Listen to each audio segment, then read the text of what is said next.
సూర్యాపేట జిల్లా పెన్పహాడ్ మండలంలో దారుణం జరిగింది. దోసపాడు బీసీ గురుకుల పాఠశాలలో ఓ స్టూడెంట్ మృతి చెందింది.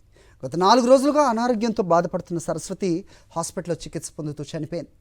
అయితే విద్యార్థి అనారోగ్యంతో బాధపడుతున్న గురుకుల సిబ్బంది కనీసం పట్టించుకోలేదని కుటుంబ సభ్యులు ఆరోపిస్తున్నారు.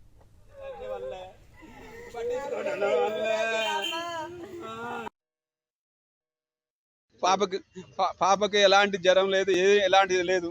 మంచి పాపని తోలొచ్చిన, తోలని మేడం ఒకటే ఫోన్ మీద ఫోన్ చేస్తే తోలొచ్చిన. క్లాస్ టీచర్ చేసి విజయ్ మేడం చేసి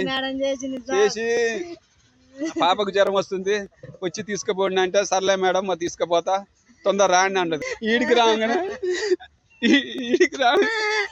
చనిపోయింది. పాపకి ఎలాంటి జ్వరం లేదు, ఎలాంటిది లేదు. మంచి పాపని తోలొచ్చిన, తోలని మేడం ఒకటే ఫోన్ మీద ఫోన్ చేస్తే తోలొచ్చిన. క్లాస్ టీచర్ చేసి విజయ్ మేడం చేసి పాపకు జ్వరం వస్తుంది, వచ్చి తీసుకుపోండి అంటే సర్లే మేడం మరి తీసుకుపోతా, తొందర రాండి అన్నది. ఈడికి రాగానే చనిపోయింది.